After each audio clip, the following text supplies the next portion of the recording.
diré que finalmente, crónica de un anuncio que hiciste vos ya hace algunos días cuando analizábamos el caso Trump y el impeachment, finalmente con una resolución de absolución. Contame cómo fue todo este proceso, qué lectura haces.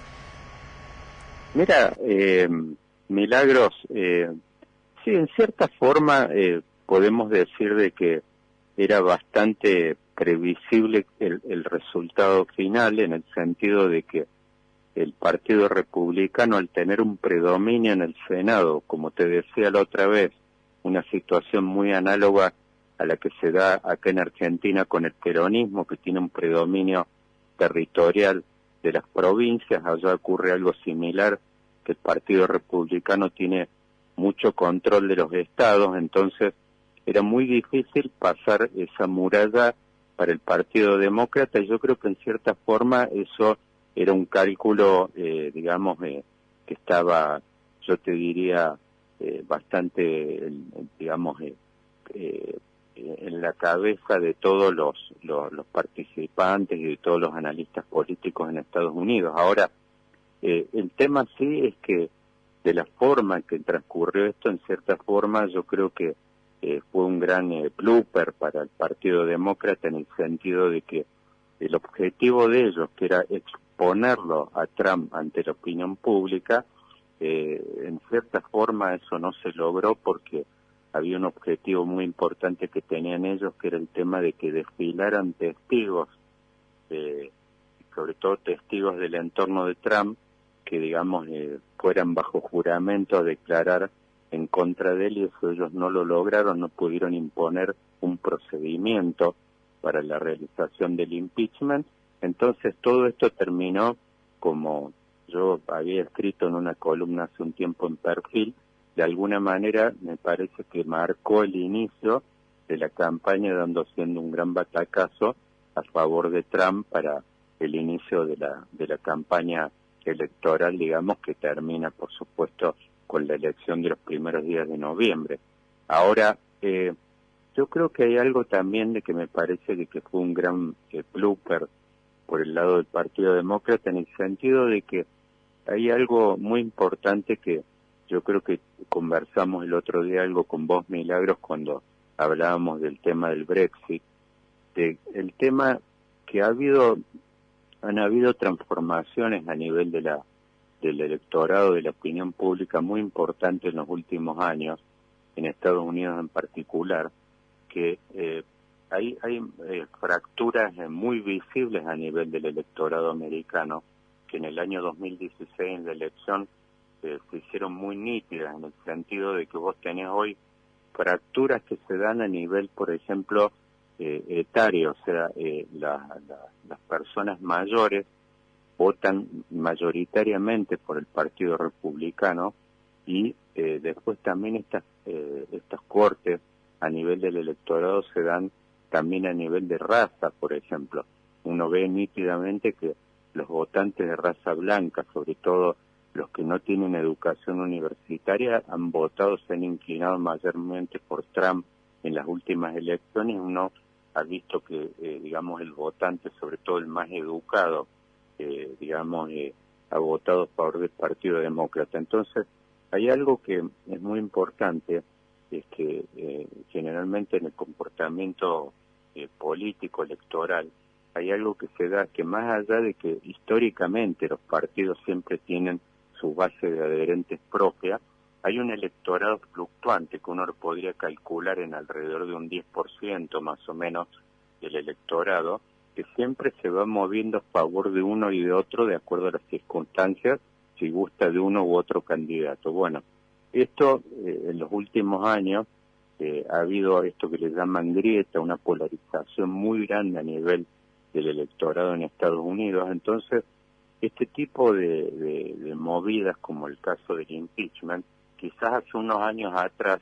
hubiera producido un impacto a nivel de ese electorado fluctuante que te mencionaba recién, de alrededor de un 10% del electorado, que quizás el Partido Demócrata, exponiéndolo a Trump, hubiera logrado quizás inclinar la balanza para el lado de ellos a nivel después de las próximas elecciones. Ahora,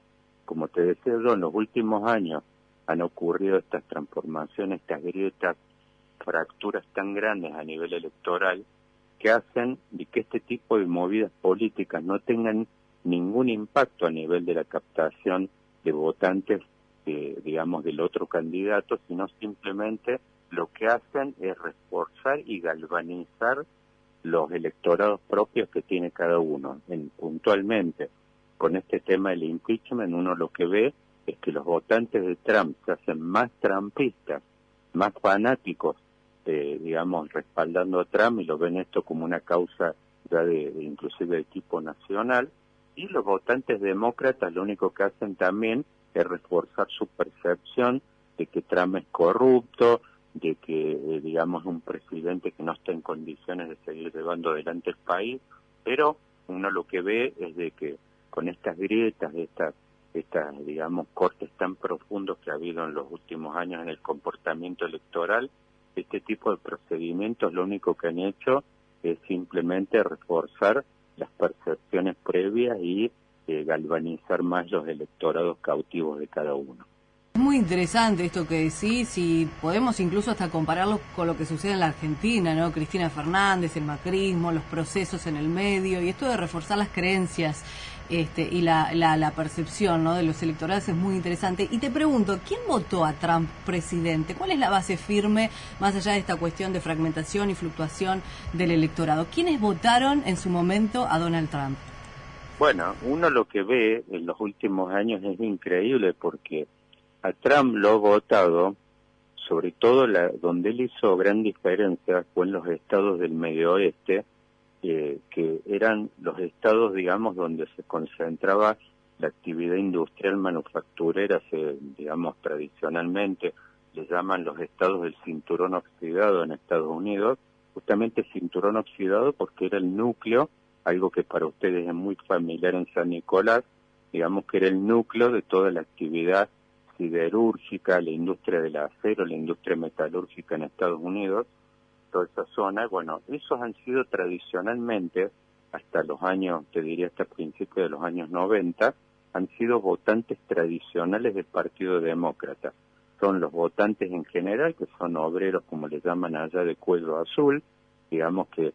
obreros industriales, generalmente de raza blanca, de origen inmigrante, en Estados Unidos, que tradicionalmente han tenido una simpatía por el Partido Demócrata. Bueno, pues Trump ha generado, digamos, un gran cambio a nivel de las percepciones, digamos, de las adhesiones electorales, en el sentido de que el Partido Republicano, que ha sido tradicionalmente el partido de los sectores más acomodados, más ricos, respaldados por la Cámara de Comercio de Estados Unidos, bueno, en cierta forma ha ido virando y se ha convertido en una especie de partido laborista, digamos, en el sentido de que hoy Trump nítidamente ha llevado el Partido Republicano en Estados Unidos a una zona inédita, donde el Partido Republicano en cierta forma es el partido de la clase trabajadora americana. Por eso no sorprende de que cuando Trump ganó la elección en aquel momento, en 2016, en aquel momento la revista, la famosa y tan prestigiosa revista The Economist, puso en su tapa un artículo, una tapa, digamos, que era el artículo principal, donde decía de que un peronista americano se estaba sentando en, digamos, en la Casa Blanca, digamos, algo que era inédito, digamos, que era, en cierta forma, a Trump lo vinculan mucho en este momento por este perfil que adquirió el Partido Republicano con él en los últimos años, lo encuadran dentro de todos los movimientos, yo te diría, de los partidos políticos más de corte popular, digamos, vinculados a los intereses de la clase trabajadora. Y bueno, uno ha visto en estos últimos años, si uno ve, por ejemplo, una noticia muy fresca de los últimos tiempos, que es el acuerdo de Estados Unidos con China, este acuerdo comercial, si bien no está definido muy puntualmente a qué rubros y a qué ramas, digamos, abarcar en particular, es un acuerdo que está destinado a promover y a mantener la actividad económica en ciertos estados que están muy ligados a los intereses de los sectores agropecuarios y los sectores de las ramas industriales de lo que te diría la América profunda. El otro día él hizo una referencia en este discurso que le llaman ellos el Estado de la Unión, hizo una referencia al tema de América Primero, America First, que justamente se refiere a esto, al tema de impulsar políticas y llevar adelante iniciativas que estén muy vinculados a los intereses, como dice él, digamos, de los sectores trabajadores, de los sectores industriales y de los americanos que en cierta forma en los últimos años habían visto, digamos, deteriorar su nivel de vida, su calidad de vida con todo este proceso que el otro día conversamos bastante con el Brexit, que es el tema del proceso de globalización, también que en cierta forma Trump ha sido un gran, digamos, yo te diría un gran impugnador de todos estos procesos de libre comercio que impulsaron, sobre todo, digamos, en Estados Unidos el Partido Demócrata yo te diría centralmente en la década del 90. Esto del nacionalismo, el proteccionismo, y digo, ¿crees que pueda llegar a ganar las elecciones nuevamente Trump? Mira, yo creo que tiene todas las chances de repetir Trump, a pesar de ser el presidente más impopular de la historia de Estados Unidos, por supuesto. Si Estados Unidos tuviese un sistema de voto directo similar al que tiene Argentina, Trump perdería seguramente. En la elección pasada, de hecho, sacó como 5 millones de votos menos que Hillary Clinton. Ahora, con este sistema que tienen de elección indirecta, que es de elección de delegados por estado, eso, digamos, a Trump lo hace mantener un nivel de competitividad óptimo para las próximas elecciones. En la medida,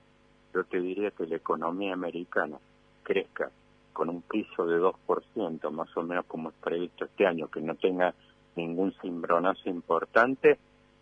lo que uno ha visto realmente es que Trump, por supuesto, a nivel de campaña electoral, está sintonizando muy eficazmente con los intereses de los estados decisivos en una elección. Acá, esto es importante, Estados Unidos es un sistema electoral diferente, donde hay estados donde los ganan repetitivamente. Uno de los estados costeros los gana el Partido Demócrata tradicionalmente, por ejemplo, cuando ganan las elecciones, el estado de Nueva York en la costa este, el de California en la oeste, el Partido Demócrata ya tiene sus delegados en el bolsillo. Ahora, todos los estados de la América profunda, que es justamente lo que estábamos hablando, toda la América que está vinculada al tema de digamos, de los viejos cordones industriales, la América que más sufrió el proceso de globalización y el traslado de muchas industrias a China, bueno, de alguna forma,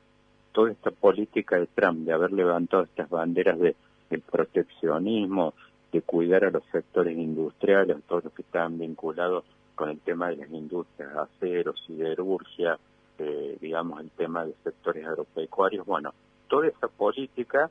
digamos, a Trump lo hace mantener muy buen nivel de competitividad en todos estos estados digamos, sobre todo del medio oeste, que son los estados más emblemáticos, yo te diría, de estos intereses, como te decía yo, de la América profunda. Así que yo te diría que después de esto, prácticamente Trump se está encaminando a su reelección casi seguramente, digamos, como es la regla en general en Estados Unidos, donde es muy raro que el presidente en ejercicio, y más con una economía, con la vitalidad que ha tenido la economía americana, la tasa de desempleo más baja desde la década del 60, el tema del crecimiento en puestos industriales, indicadores bursátiles récord de los últimos 20 años, es previsible de que Trump se encamine a su reelección casi seguramente. Daniel, un placer tu análisis, así que vamos a estar en contacto y muchísimas gracias por tu tiempo. Milagros, un gusto y les mando un fuerte abrazo a San Nicolás. Gracias. Cariños, lo escuchábamos entonces al politólogo Daniel Montoya.